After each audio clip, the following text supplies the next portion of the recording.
Okay, so Raim Tovim, good afternoon, good evening, Erev Tov and Alon Shvut, and welcome to everybody, which looking forward to an exciting series with exciting teacher, Rabbi Alex Israel, to present a 7-part series on the thought, the writings and thought and books of Lord Rabbi Jonathan Sacks. Rabbi Israel has the distinct, the credential that he grew up in England.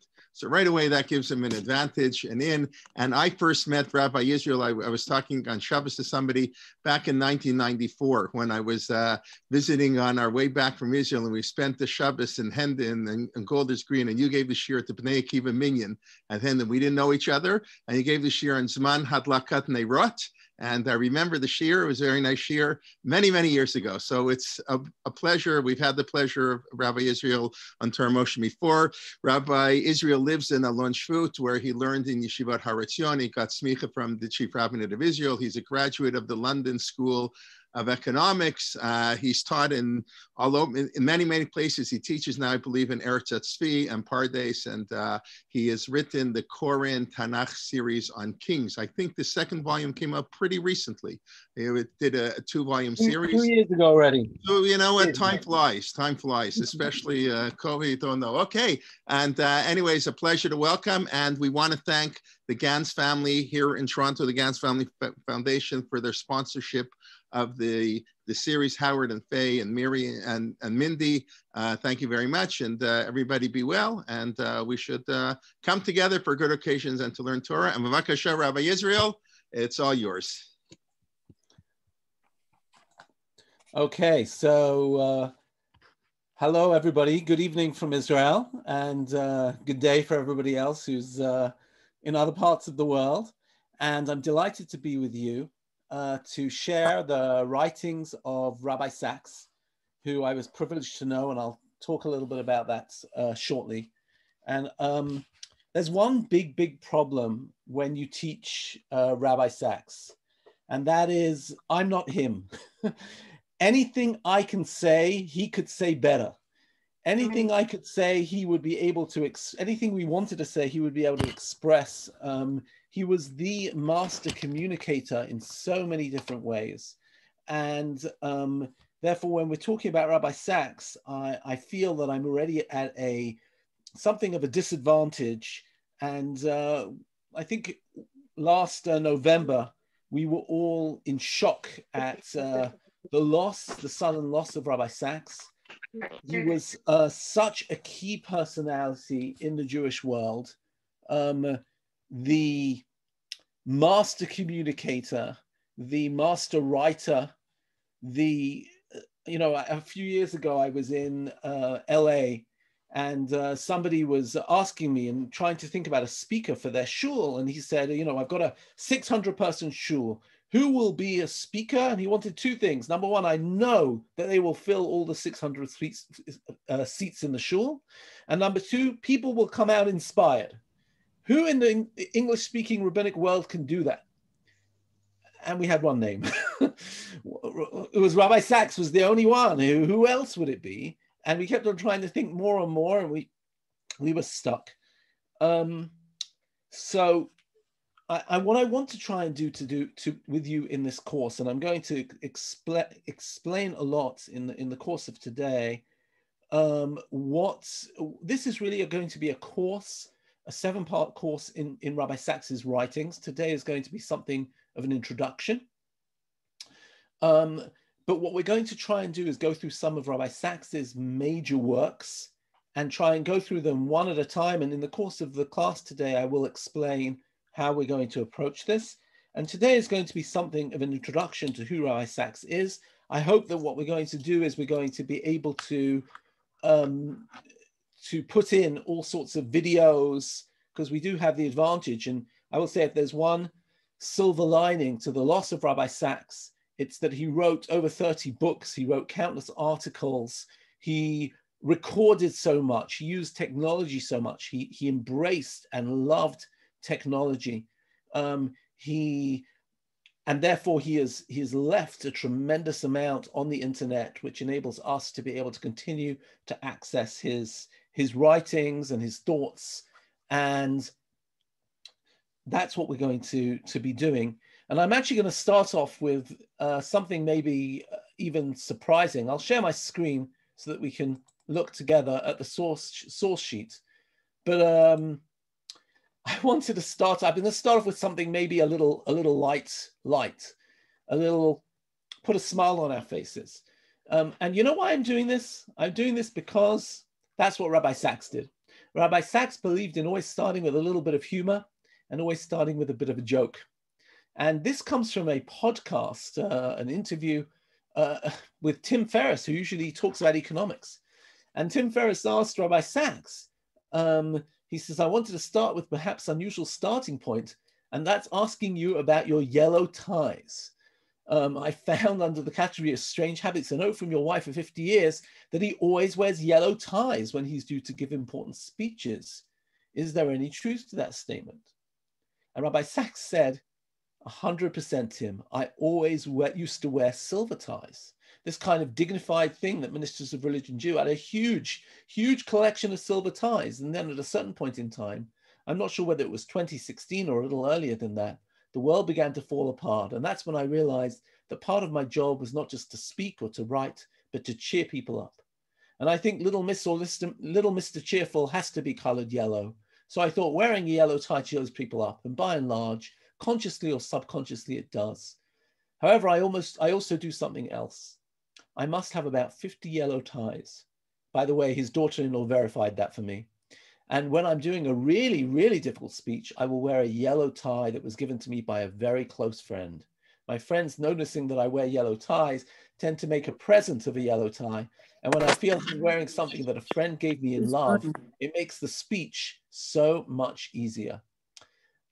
So I wanted to share that because first of all, it's a little funny, but it sort of shows the type of person that Rabbi Sachs was. He was meticulous.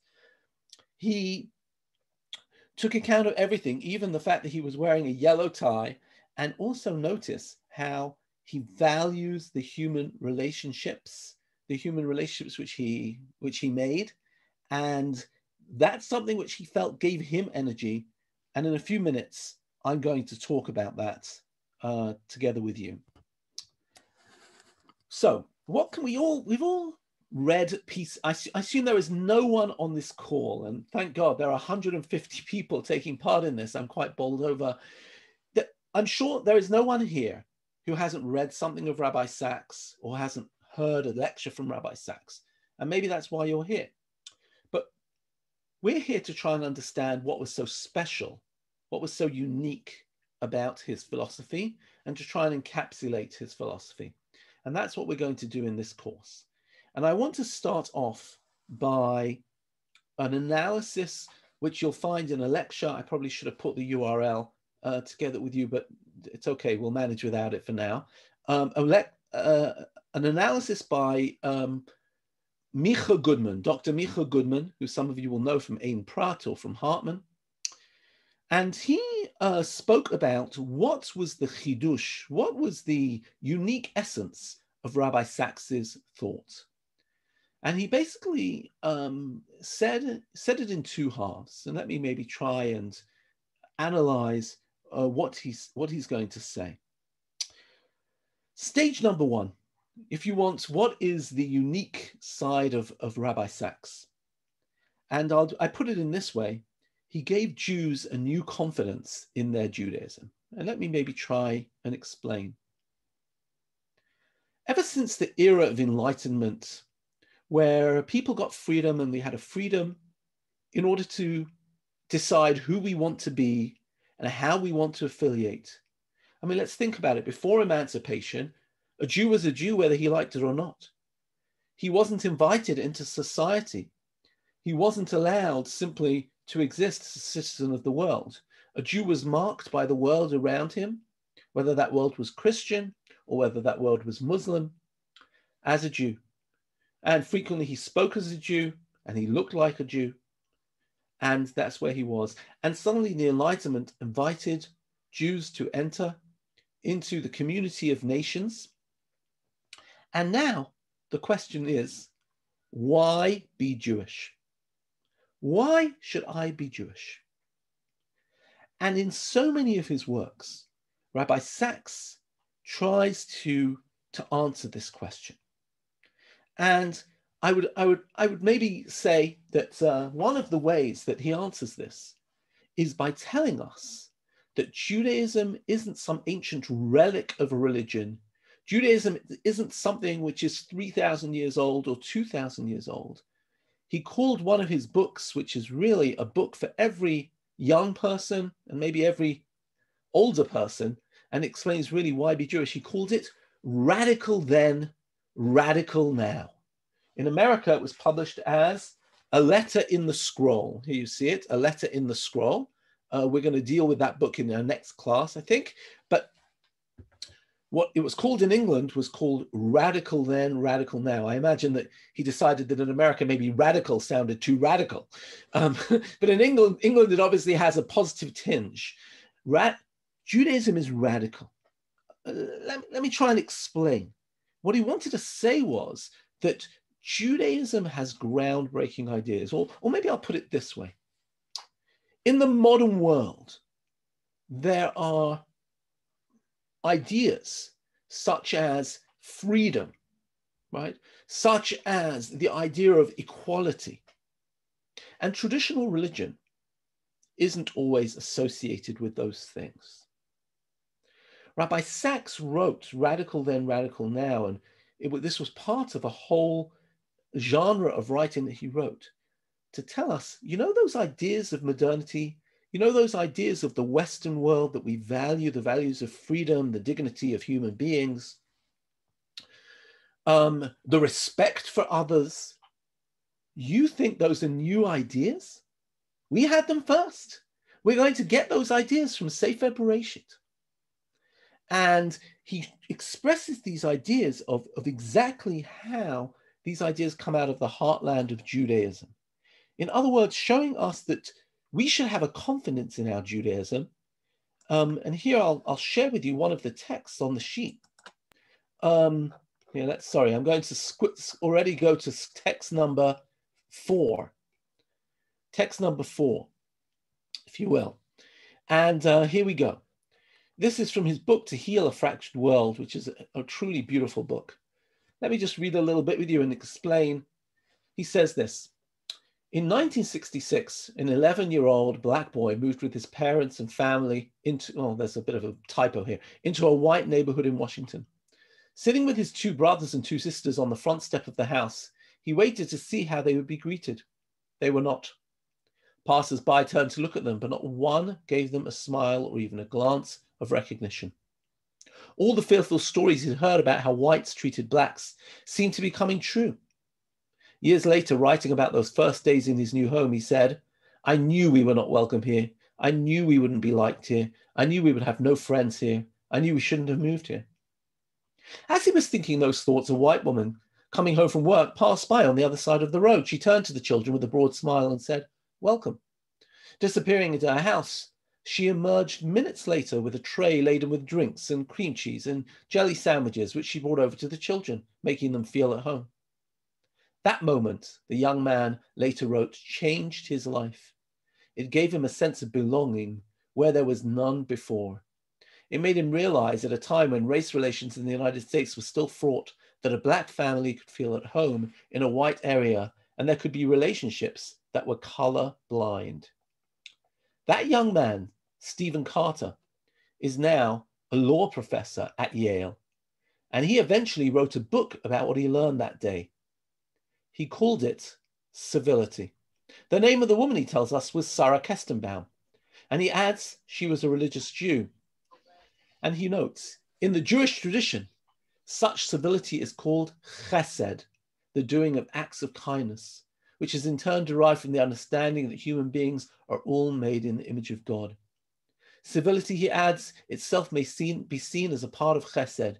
It does indeed require kindness to our fellow citizens, including the ones who are strangers, even when it is hard. What Rabbi Sacks is doing here is almost giving a modern iteration to the story of Avram Avinu sitting at his tent. He's relating this all the way back to the notion of Tselem Elokim, to the image of God in Bereshit. And what's he saying? those values, as he calls it, to be colorblind in society, those values of equality that we have in society, those things that we value as part of our Western society, they are, and by the way, Rabbi Sachs loved stories. In that book, To Heal a Fractured World, it's Torah stories, Torah stories. He was the master of being able to weave in fabulous stories. But what is he basically saying? He's saying that you don't realize what a treasure you have. If you're Jewish, you have the original keys to the morality that we value in the Western world. It originates with us. Our religion is radical then. It is radical now. The same thing when he talks about Shabbat. He tells a wonderful story about doing a film with a social worker from England. And he goes into a Jewish nursery, a Gan Yeladim, on a Friday, and they're acting out Shabbat, and she goes to ask the children, what do you like about Shabbat? And one of the children says, I love Shabbat because it's the day when my father has time for me, and he tells me stories, and we sit together, and all the week he's at work. And the social worker turns around to Rabbi Sachs and says, that Sabbath, it's saving families. Once again, what's Rabbi Sachs at? His first act is to give Jews confidence. Why be Jewish? Because Judaism, the things you value in the world, right? These are embedded into your tradition. Your tradition is a jewel. So that's the first side of Rabbi Sachs. If you want his side, which is should we call it the Jewish side, the true deep Jewish side, and we're going to talk about that in several of our lectures. Maybe let me say something about this, and we'll return to it in our last class, in our 7th class. But I do want to say, before I talk about the other side, which is much more about Rabbi Sachs's exposure to the world, that Rabbi Sachs had a really deep, deep spirituality. He was a chassid at heart, he was a misnagid at heart, he was a chassid at heart. But I mean, I remember watching him a few times when I davened with him. Him with his talus over his head, sometimes wearing his tefillin if I davened with him in the week, and feeling how incredibly deep his kavanah was. He was really transported into another world. When he was first chief rabbi, they have a lovely show on the BBC, you can find it online, called Desert Island Discs. Any of you heard of this, Desert Island Discs? So in Desert Island Disc, what they do is they interview you, and you have to do your 10 records your 10 songs that you would take with you to a desert island. And Rabbi Sachs had a few different, later, by the way, I found out that he wanted to bring a song of the Beatles, and people told him it might be inappropriate for the chief rabbi. But I think he put a piece of chazanas instead. But one of the songs that he said, and when they asked him at the end, out of all your 10 songs, which song would you prize? If you had to take one, which should you take? And it was the Chabad Nigun, Samalacha Nafshi, the Nigun of the Lubavitcher Rebbe, which means Samalacha Nafshi, my soul thirsts for God. It's a deeply spiritual song. And he said at the end of this interview, if I had to think of one thing that I'd like people to say about me, which would be my epitaph, that people would say about me after my death, it would be this Nigun, Sama Lacha Nafshi. And indeed, Rabbi Lionel Rosenfeld, who's a chazan and was very, very close and a close friend of Rabbi Sachs, sang this nigun at his funeral and said, this is what he saw at his essence, his burning passion for Hashem.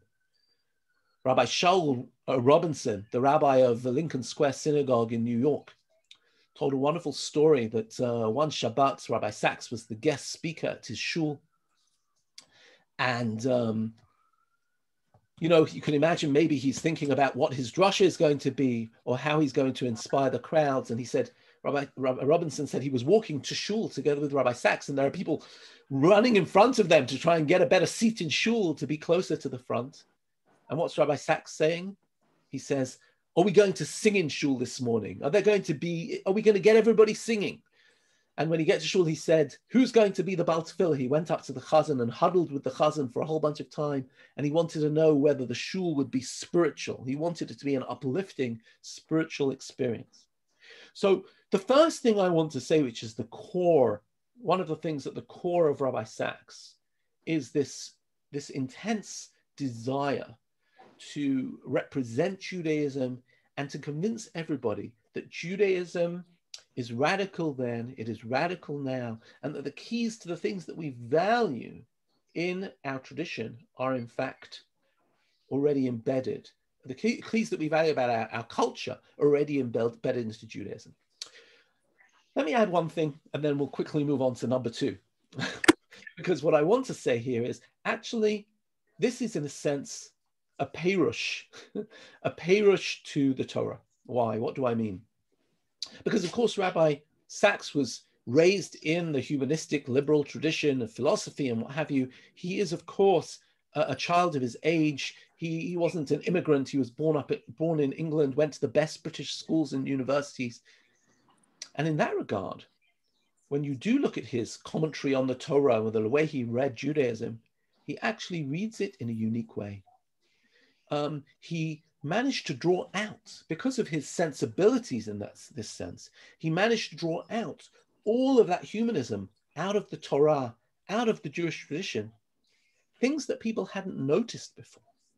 And in a sense, this is his chidush, his ability to read Sefer Bereshit, Sefer Shemot, as having the real underpinning of tradition, of the best of Western society, was something that he was maybe more sensitive to than the average person. And in that sense, he gave a whole new reading to Sefer Bereshit, and we're going to be doing that reading together. Okay, so if the first stage is Rabbi Sachs is, I said, after the emancipation, he explains why be Jewish, how Judaism gives us that freedom, gives us that equality, gives us all those things. That's all coming from our Judaism. Judaism is the most groundbreaking, the most modern that it could be. But here's the second side. And the second side is, of course, his exposure to the world. And what I want to say is like this. This is the idea that Judaism has what to offer the world.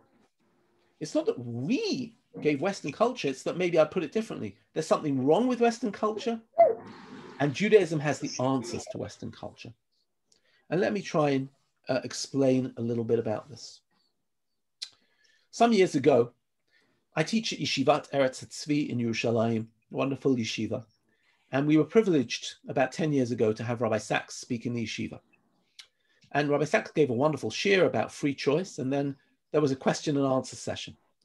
And one of the students said to Rabbi Sachs, "You are the leader, probably the foremost figure of modern orthodoxy.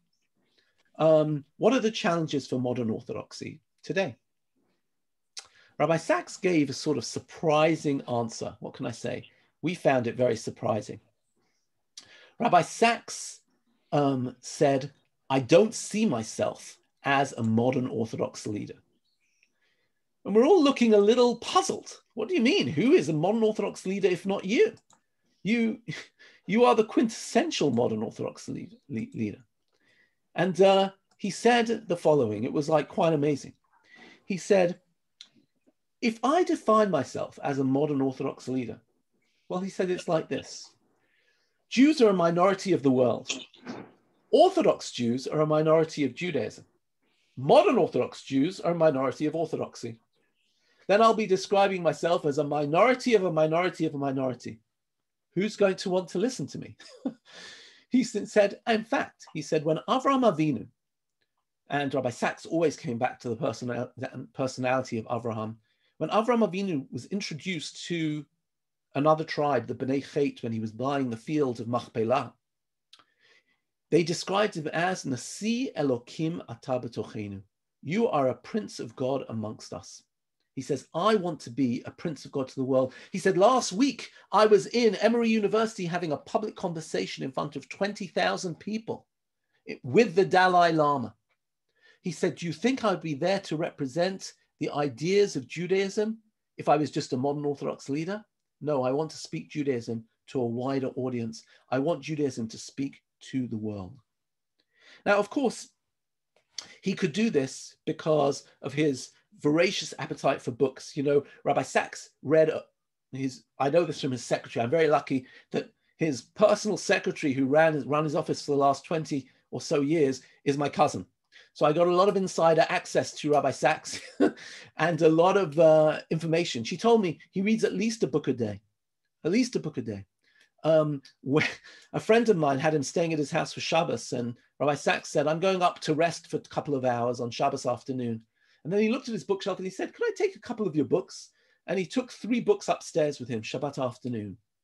And then when he came down a couple of hours later for Mincha, he put the books carefully back on the shelf. And my friend said to him, look, take them. You'll return them to me. Like, you know, if you want to read them, take them. He goes, I've read them already.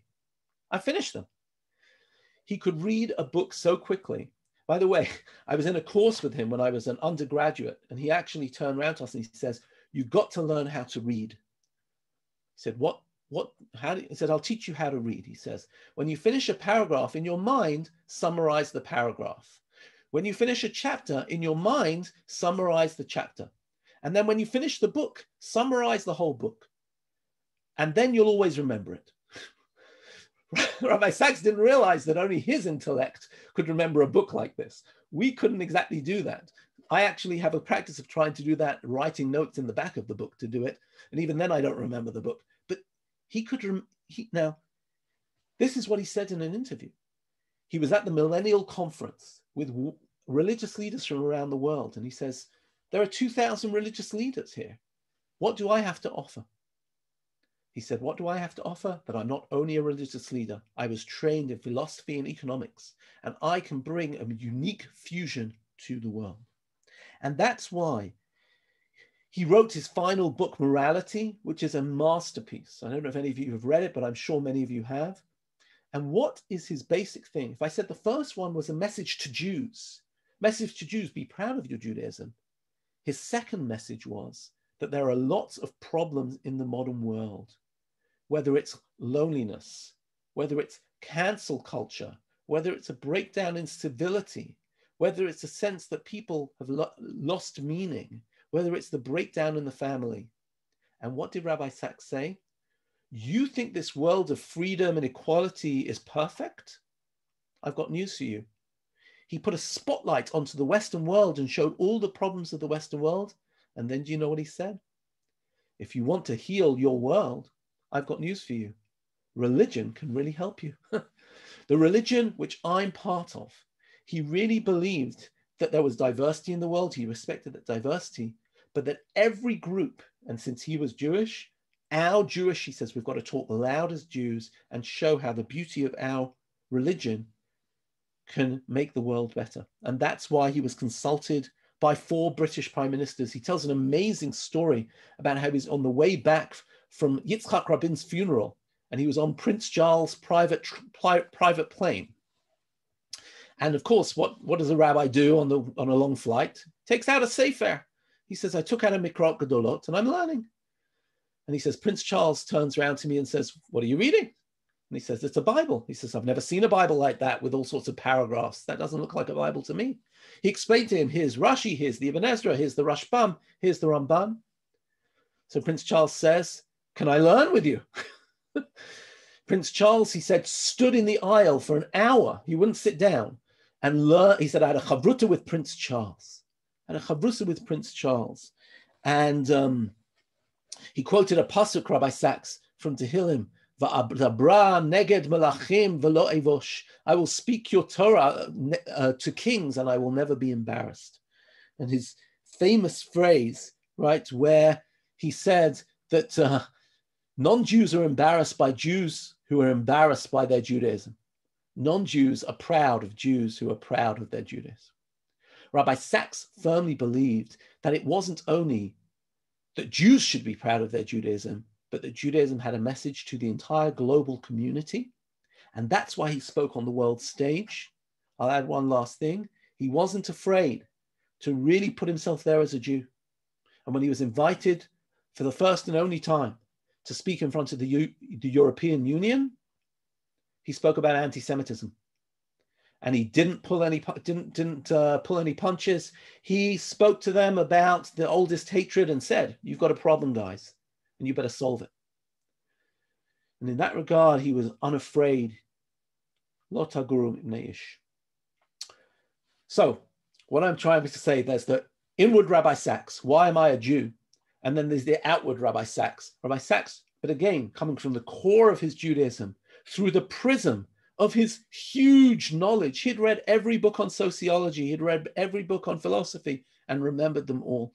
And his magnificent ability to take ideas and, hone them down to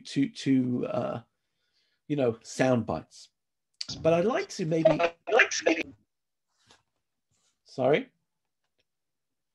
like to maybe say as a third point, a side of Rabbi Sachs that maybe people less know, and that is this. Rabbi Sachs was a mentor to so many people. Rabbi Sachs, and here I want to not talk about the philosophy of Rabbi Sachs, but I want to talk about the person of Rabbi Sachs. On the first Motzei Shabbat that Rabbi Sachs was chief rabbi, where did he go? He went to the local hangout, the pizza store where all the 14-year-olds hang out, and he stood there on the pavement chatting to them. When Rabbi Sachs, after he finished being chief rabbi, he had a fellowship at NYU. And what did he do with his fellowship? Obviously, he lectured and what have you, but he used to tell the rabbi at NYU, the campus rabbi, every time I come, I'm going to give you a day. And I want you to fill my day from 8 in the morning till 5 in the evening with meetings with students, 20 minutes for every student. And he used to sit there. He never took a break, except for mincha or whatever it was. All he ate all day, he told me, was yogurts. That's what the rabbi told me.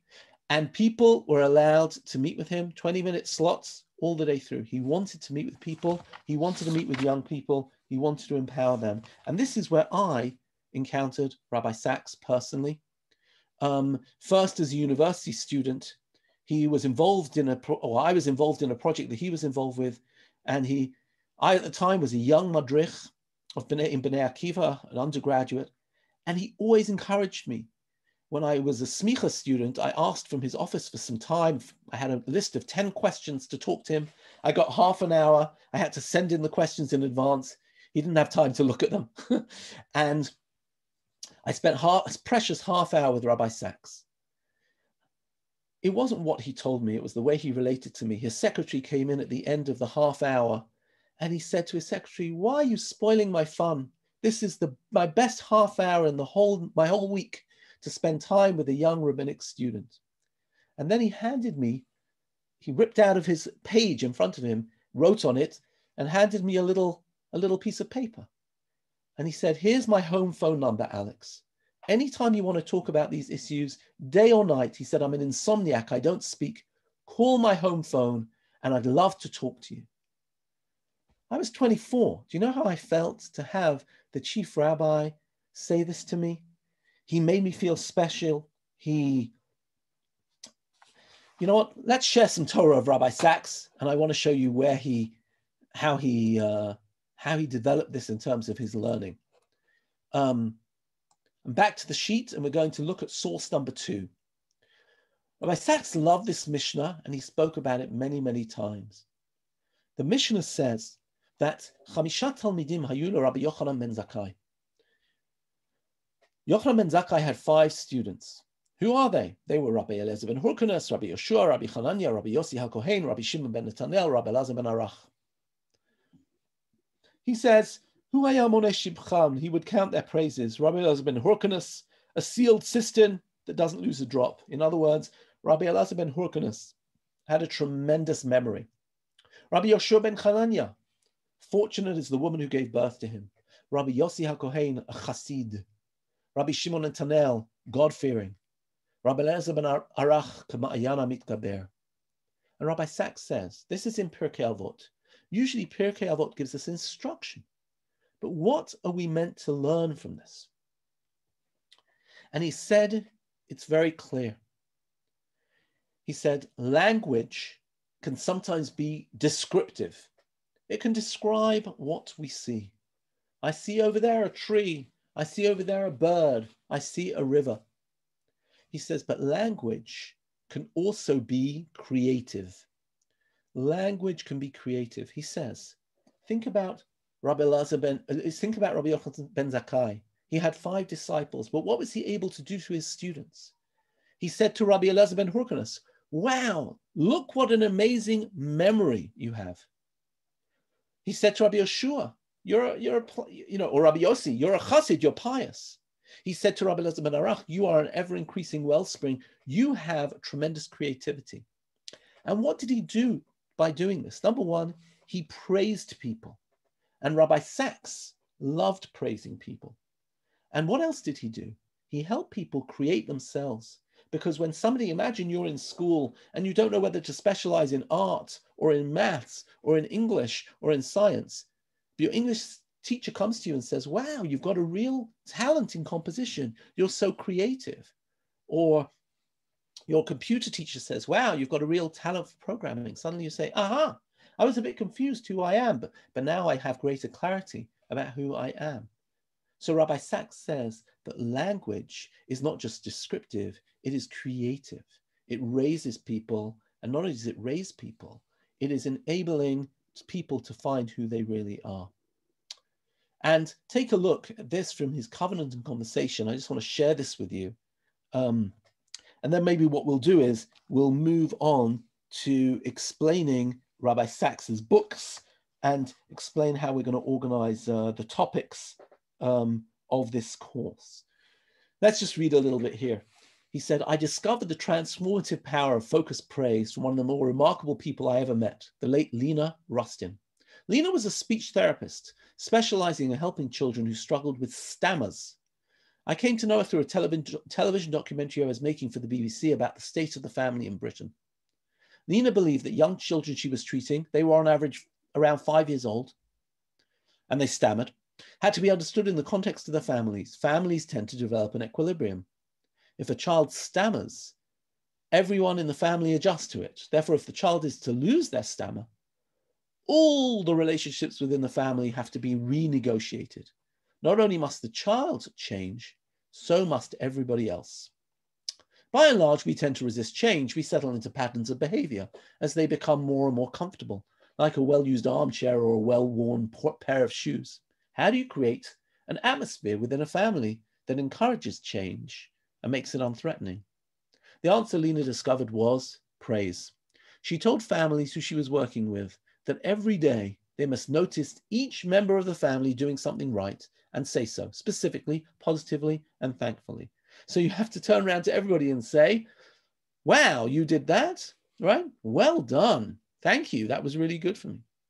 She didn't go into deep explanations, but watching her at work, I began to realize what she was doing. She was creating within each home an atmosphere of mutual regard and continuous positive reinforcement.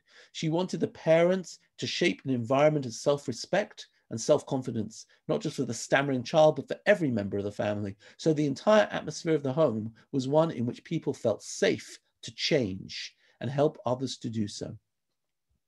I suddenly realized that Lena discovered a solution, not just for stammering, but for group dynamics as a whole. And my intuition was confirmed in a surprising way. There had been tensions among the television crew with which I had been working. Various things had gone wrong, and there was an atmosphere of mutual recrimination. After filming a session of Lena Rustin teaching parents how to give and receive praise, the crew likewise began praising one another. Instantly, the atmosphere was transformed, the tension dissolved, and filming became fun again. Praise gives people the confidence to let go of the negative aspects of their character and reach their full potential. There is in praise a deep spiritual message too, and here's Rabbi Sachs bringing it back. We think religion is about faith in God. What I had not fully understood before was that faith in God should lead us to have faith in people. For God's image is in each of us. We have to learn how to discern it. I then understood the repeated phrase in Genesis 1, and God saw it was good, was there to teach us to see good in people and events, and by doing so, help strengthen that goodness. A fundamental lesson of leadership. It doesn't matter whether they believe in you. What matters is that you believe in them. So, wow. What Rabbi Sachs is saying is that there is tremendous, tremendous praise. And this, maybe what we'll do is, hold on one second. I want to maybe say something about where Rabbi Sachs got this from. Rabbi Sachs, when you sat in front of him, again, what can I tell you? The last time I had a meeting with him was September, a year before he passed away. And I went with him to give my second book to him. And I went with him to ask him a bunch of questions. And I had all my questions and I finished all my questions. And then what did Rabbi Sachs turn around to me and say? He said, Alex, what can you teach me? What can you teach me? I'm like, he said to me, help me. He said, what's going on in Israel that I don't know about? Tell me about a book that I don't know about. Tell me about a teacher that I don't know about. Sure enough, I told him about a book and a teacher. And the very next day, his secretary, my cousin, was on the phone to me. What was that name of that book? Who's the teacher? Rabbi Sachs wants to order it, right? He knew how to make everybody feel that they mattered. Now, where did he learn this from? And here I want to share something with you. 1 minute, just going to find the right video. And I want to share a video with you, which is where he's going to explain about his teacher and where he learned this from. So just 1 minute. Here we go. This is a story about the Lubavitcher Rebbe. Here we go. I hope you'll be able to hear very well. The first took place in Tovshin Chav Ches in 1968. Tovshin Chav Zayin, Tovshin Chav Ches, when I was a second-year student, a sophomore at university. I had already encountered Chabad because Rabbi Shmuel Lew and Rabbi Feidish Vogel visited Cambridge. They were among the very first to go out to university campuses, and I was among the very first beneficiaries. Then came that summer, 68, and I came to America to meet great rabbis of the day, and every one of them, every single Rav I met in America said, you must see the Rebbe, you must see the Rebbe. So I went to Eastern Parkway, 770, I came in, I said to the first class I met, I'd like to speak to the Rebbe, please. He fell about laughing.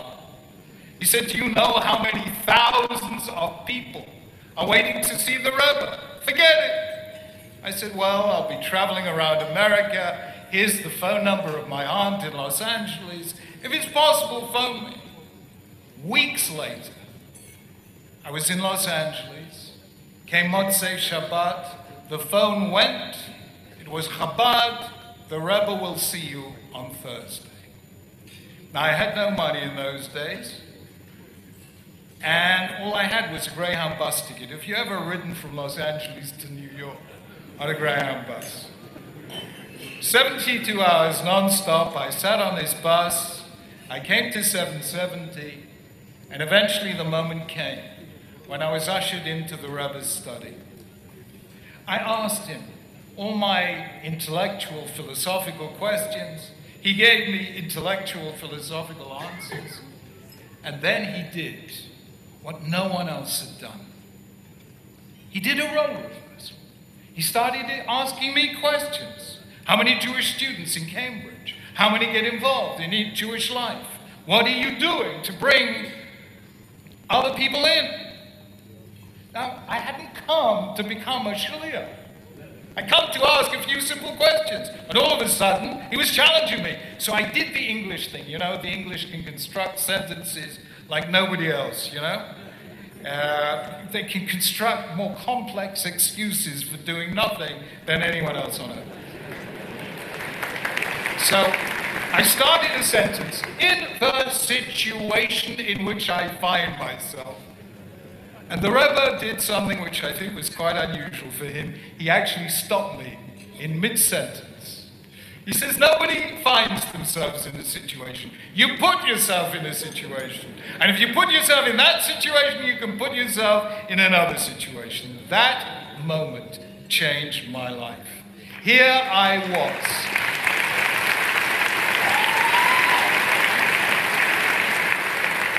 Here I was, a nobody from nowhere, and here was one of the greatest leaders in the Jewish world challenging me not to accept the situation, but to change it. And then that was when I realized what I've said many times since, that the world was wrong. But I thought the most important fact about the Rebbe was here was a man with thousands of followers. They missed the most important fact, that a good leader creates followers, but a great leader creates leaders. That's what the Rebbe did for me.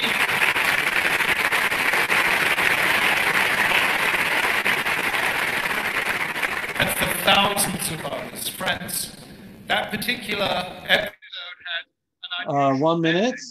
I was due to leave the States, go back to England on my... Okay, I hope everybody could hear. This gives you a sense of how Rabbi Sachs viewed one of his formative experiences, and gives you also a sense of how that impacted him. By the way, that was a trip he made in his second year of the summer after his second year in university, where he went out seeking different rabbis. He met Rabbi Soloveitchik, he met the Lubavitcher Rebbe, and those two made the greatest impression upon him. I see in the chat that somebody has asked me if we can just do a very, very quick biography. So maybe I'll just quickly say, Rabbi Sachs grew up in a traditional home, a shul going home, maybe a typical Anglo-Jewish, what we call United Synagogue home, not a particularly religious home, not a particularly learned home, but they went to shul every Shabbat. And when he went to university in Cambridge to study philosophy, he found himself, really excited to, and we'll talk about this next week, to engage in the universalism of university. And the things which really turned him were 1967, the Six-Day War, where suddenly everybody was so frantic and so scared about Israel. And he realized, wow, how is it that there are hundreds of Jews who I've never seen in the Hillel in Cambridge, but are coming here to pray, to find out news? He realized it shook him to his core, something about Judaism and his Jewish identity. I can't just be a student like everybody else. I can't just be a British academic. There's something going on here, which is something to do with my Jewish identity. Then the very next year, as he was developing his Judaism more, he decided to go and visit these rabbis in the United States and met the Lubavitcher Rebbe, who challenged him to stay in 770. And if you follow that video through, I've given you the URL. It's a fabulous speech. He stayed for a month in Chabad in New York. And this really transformed him. Rabbi Sachs continued with his philosophy studies, but later on decided that he was actually going to study for the rabbinate. And he in fact got 2 smichas. His chief influence, his main influence in learning was Rabbi Nachum Rabinovich, who first was a rabbi, if I'm not mistaken, in Canada, and then later moved to London as the head of Jews College, and finished his career, just passed away actually a year before Rabbi Sachs, but finished his career as the Rosh Yeshiva of Ma'ale Adumim, an expert in the Rambam. I know from people who were in Jews College at the same time as Rabbi Sachs, they say that Rabbi Rabinovich had a whole share, but really only one student, and that was Rabbi Sachs. Rabbi Rabinovich's son told me there was not a day that Rabbi Sachs did not call the house with one question or another. And they had a remarkable relationship. Rav Rabinovich gave him smicha in Orach Chaim, and he went to another kollel in London to get smicha in Yoredea. Interestingly enough, as with many great leaders, Rabbi Sachs had a unique education because he never really went to a traditional yeshiva. He spent a bit of time in Kfar Chabad in Israel, but he found it too oppressive. He didn't like the yeshiva life. And in that regard, he was really one of a kind because he forged his own way. Later on, he became a rabbi of the community in Golders Green, Dunstan Road Shul. And while he was there, he already started lecturing in Jews College, where he eventually became the head of Jews College. Not only that, but he set up all sorts of things. He set up an organization to try and give confidence to young rabbis. He set up a journal called the Eila to start an intellectual conversation in Israel. And from the youngest age, he was actually, really dynamic and continually coming up with new ideas. He did his PhD when he was already lecturing in Judaism and philosophy. And he did his PhD it was done in King's College in London under the late Bernard Williams. And it was actually about his theme of his was about responsibility. It was about hocheach tocheach, the mitzvah of rebuke, but analyzing it from a philosophical and legal standpoint. He became the head of Jews College and was lecturing there, as well as being communal rabbi, and then was appointed chief rabbi in 1991. When he stood down from being chief rabbi at age 65, he set his sights on really affecting, as I said before, working throughout the world. Yeah, I mentioned before Prince Charles. Prince Charles was the guest speaker at his retirement from chief rabbi, and Prince Charles turned around to him and said, "We were born in the same year. We were both born in 1948." He said, "And you are now retiring at age 65, and I haven't yet started my job," he said. A great line. Anyway, that's a very quick. Rabbi Sachs wrote 30 books. He had 18 honorary doctorates. Who didn't he talk to? Who didn't he advise, right? He wrote speeches for Mike Pence. He met with the Pope. Where wasn't he? Who didn't he speak to? I'm going to share the document again because what I want to do is explain a little bit about his literary output and his books. And let's take a look. What books did Rabbi Sachs write? Now, this might be a slightly intimidating page. I'm going to make it a little smaller. Here are his, how many? 37 books. 37 books, okay? Now, by the way, notice his first book in 1986 was a translation, adaptation of the Sichot of the Lubavitcher Rebbe, which shows what an influence the Lubavitcher Rebbe had on him. But what I want to do is I want to try and sort out, we're going to be accessing Rabbi Sachs through his books. So I want to try and make some sense here. So let's try and do that. Everything that you see in blue is a traditional liturgy. Look, the Haggadah, the prayer book, the Siddur, the Koran Sachs Siddur, the Rosh Hashanah Machzor, Yom Kippur Machzor, Pesach Machzor, Shavuot Machzor. So we can take all those out, right? Those are, they're not take them out, they're fantastic. But everything in yellow are his commentaries, his covenant and conversation, his weekly commentary on the Torah. So let's take those out. We'll spend our 7th class looking at some of those a little bit, but essentially there's that. I put 2 in gray here, number 11 and number 15. Those are transcripts of his media, what he wrote for the Times, that's Celebrating Life, were pieces that he wrote in the London Times. And number 15, From Optimism to Hope, a collection of his BBC thoughts for the day. There used to be a thought for the day just before the 8 o'clock news in the morning, and Rabbi Sachs was asked to do that several times. So those are those. So what's left, okay? What's left? So what's left is what you'll see on page 5. So let me try and see if we can group them, and this will help you into terms of understanding what topics Rabbi Sachs was interested in addressing. The first books, his earliest books. I hope people can see this. I'll make it maybe a little larger. His first set of books from the late 80s and early 90s was really about understanding the Jewish world in the 20th century. He was very bothered by the way, many of his books talk about the word crisis. He was worried about the crisis of Jewish unity. Was the Jewish world fragmenting? So his first book, called Traditional Alternatives in the UK, in the US it was published under the name Arguments for the Sake of Heaven, was basically, Rabbi Sachs was always the great summarizer. He could take huge processes and condense them and explain. So what does he do? He takes the entire Jewish world from the Emancipation. This was the first book that made me fall in love with Rabbi Sachs. I read it as an undergraduate. And he took us from there and he explained, why are there Reform Jews? Why are there Haredi Jews? Why are there modern Orthodox Jews? Who are all these groups? What's the difference between, I don't know, British modern Orthodoxy and American modern, and Rabbi Samson Raphael Hirsch? He went through Zionism and explained why it had to be, and really mapped out the entire Jewish world. Another book he wrote, Tradition in an Untraditional Age, right? I'll show you the title page of this book just so that you can, 1 minute, sorry, we'll get there. Just need to change my screen. Let's see if it, oops, 1 minute. It's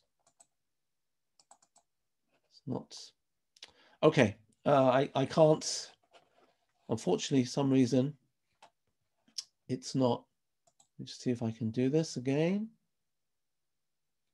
Ah, here it is. I will share it now. So this is the page of his book. Look what it does. It goes through Rabbi Samson Raphael Hirsch, Rav Kook, Rav Soloveitchik. Okay, he's going to talk about it. If you look at the bottom, Martin Buber, the Holocaust in Jewish theology, dilemmas of modern orthodoxy, Jewish-Christian dialogue. He's going through in that book so many of the problems, the questions of modern orthodoxy. So this is what he goes to in his first books. His books One People, Tradition, Modernity, and Jewish Unity. Okay, so that's what he's trying to address. These are the issues he's trying to address at the beginning of his career. Crisis and covenant Jewish thought after the Holocaust, really thinking as a modern Orthodox thinker. That's one set of books. Another, we're not going to go into that, we're not going to go into those books in this particular course. Sorry, it's just too much to go through. And we're going to start with number 2, which is the questions of why be Jewish? Sorry, there should be a question mark there, and the Jewish future.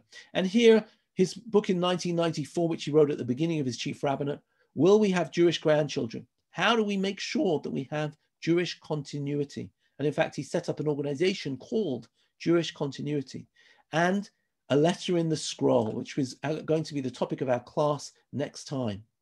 Another book he wrote, Future Tense, a vision for Jews and Judaism in the global culture. Again, what is the future of Jews and Judaism? And in fact, there he talks about Medina Israel, the future of Medina Israel, and we're going to do a class on that book as well.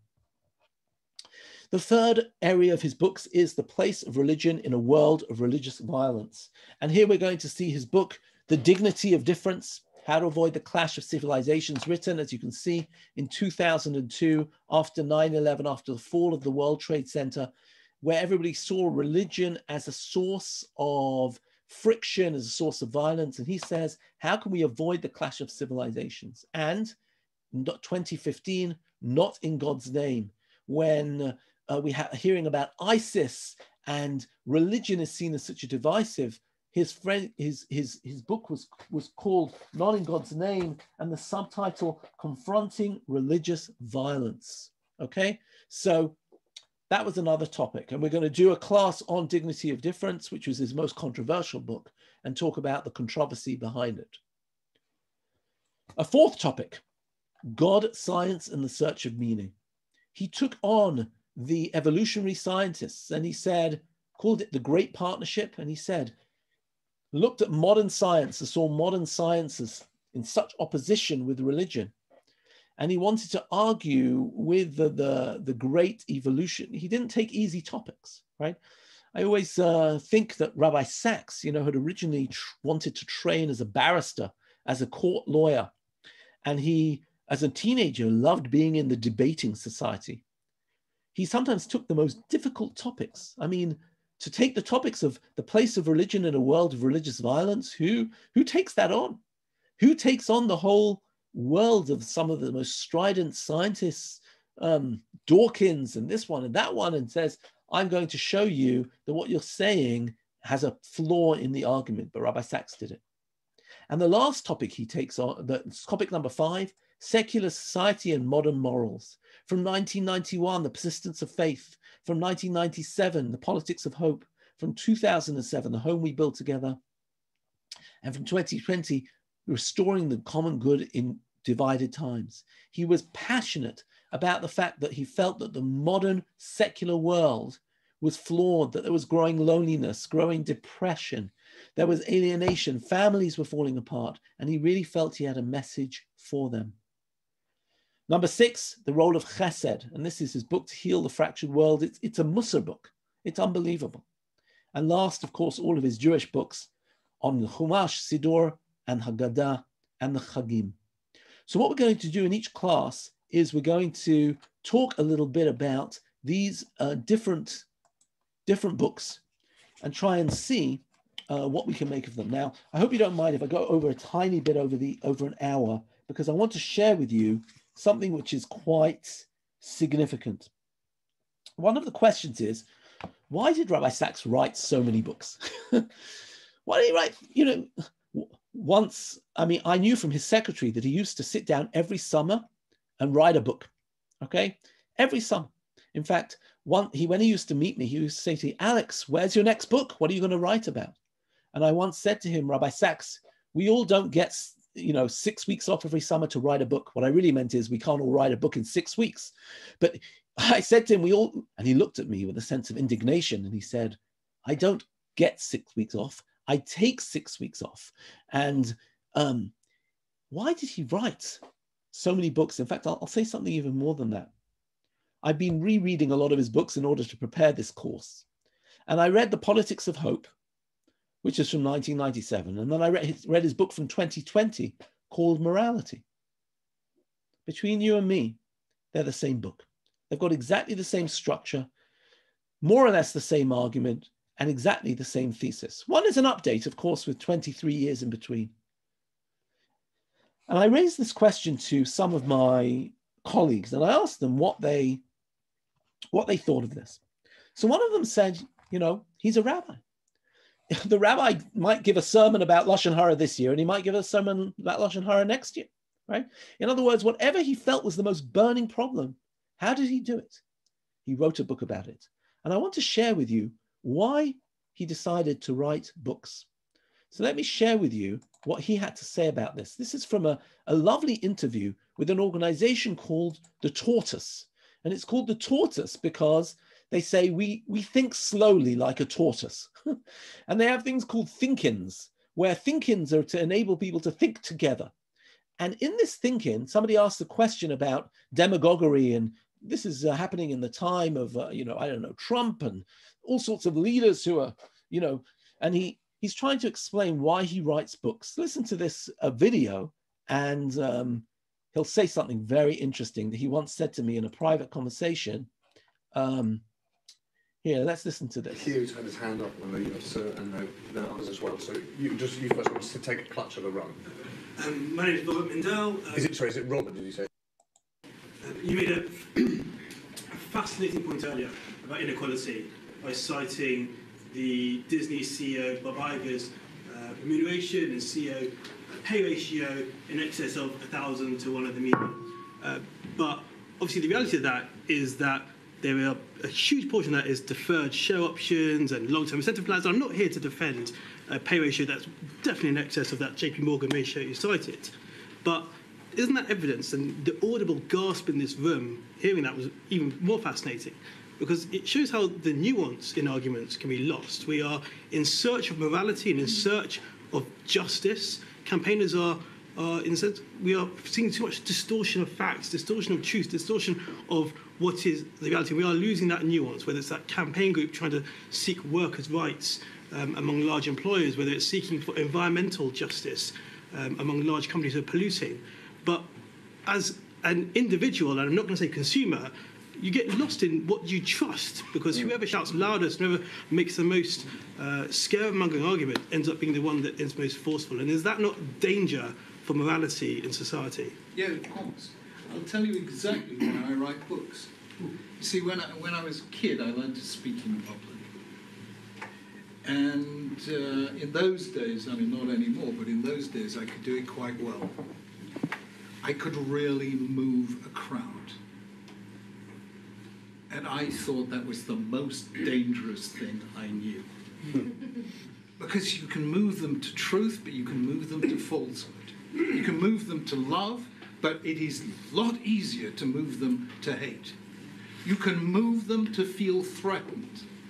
You can move them to paranoia. I cannot begin to tell you how easy it is. And it made me ill. I still speak publicly. It's what I do.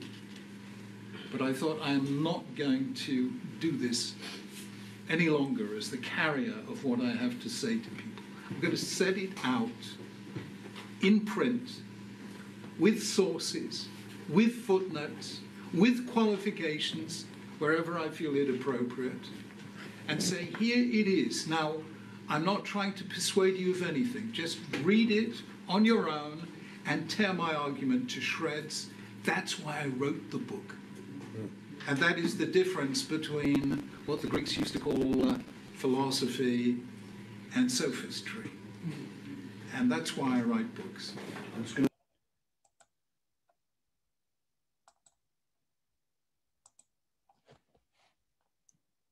Okay, so that's why he writes books. He writes books because he wants to put his argument out there. And even in an interview, you know what, if you don't mind, if you can just bear with me, I want to share one other interview, okay? And one other interview that they had with him where he's asked by Rabbi Ephraim Goldberg of Boca Raton Synagogue, and he's asked about whether he ever confronted any difficulties. And he writes about his difficulty in writing. You know, in one of the Hespedim, in one of the eulogies for Rabbi Sachs, one of the Dayanim in the London based in, suddenly I'm blanking on his name, said that when Rabbi Sachs was writing his PhD, he asked him, how's it going? And he says, I think I'm writing in a style that will be absolutely unintelligible, with a complete smile on his face, right? Because that's what you have. Dayan Ivan Binstock, thank you very much, Arthur Stein. Dayan Ivan Binstock said he was proud to talk in an academic, unintelligible way. But Rabbi Sachs trained himself to speak in a more and more and more clear way so he could engage with people. And if you will, just listen to a few moments of this other interview with Rabbi Sachs. Sorry, there's no visual here, but we'll play this, and with this we'll sort of like finish off because I want to share with you what he has to say here. Listen to this. It's okay to ask a personal question. Yeah.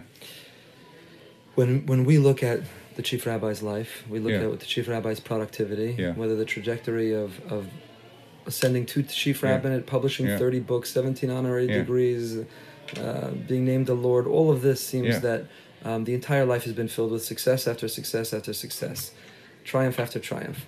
Have you ever experienced failure? Have you ever experienced challenges that you failure? Couldn't overcome? And what gave you the tenacity to persevere? I nearly failed my first degree in my first year in university. I nearly failed my second year in university. I was turned down for virtually every job for which I ever applied. I wanted, since I was a kid, to write a book. And I started at the age of 20, and I gave it every spare minute of my time. Even when Elaine and I went to a concert somewhere, I'd be writing notes during the interval or during the breaks between movements in a symphony. And for 20 years, I failed. From 20 to 40, I had a whole huge filing cabinet of books I started and never finished. What changed? What changed was I happened to be reading the George Bernard Shaw's preface to Plays Unpleasant. And I don't know, I was just reading, B'mikra. And it opens, if you're going to write a book, write it by the time you're 40, or forget it. And I thought, Mina Shamayim, somebody's telling me something, because I don't know why I happened to open that bit of that writer. So I thought, that's it. This is it. This is my last chance. So I wrote my first book at the age of 40, and a book a year ever since. Wow. I failed for 20 years. I failed at almost everything. So, and incidentally, Winston Churchill put it beautifully. He said, success is going from failure to failure without loss of enthusiasm. And that was...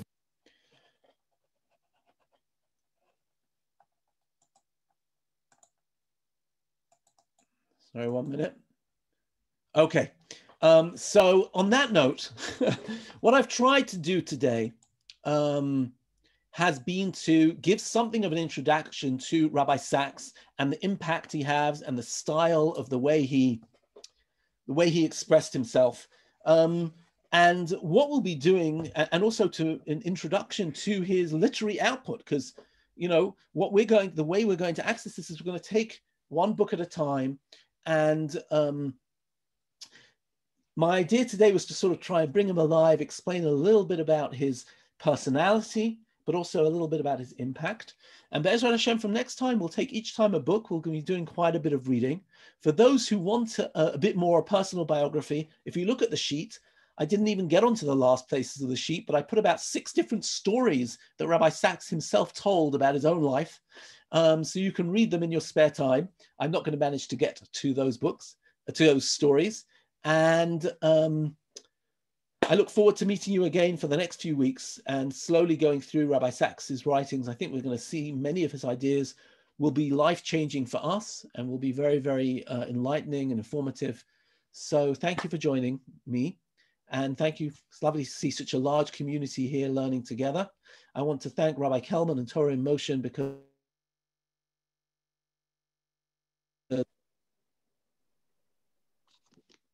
you froze just as you're thanking Torah in Motion. Oh, thank you very much. I don't know how I froze. That's thank fine. You very no, much that's to Torah in makes Motion, that struggle, you know. So for all the wonderful, wonderful programs you put on. Thank you. Thank you very much. Really, thank you. Thank you. A pleasure. Halabai, I should be a failure for 20 years, like Jonathan Sacks was. Exactly, and all of us. Amen. You know, but anyways, really, thank you for that wonderful introduction. We look forward to seeing you next week.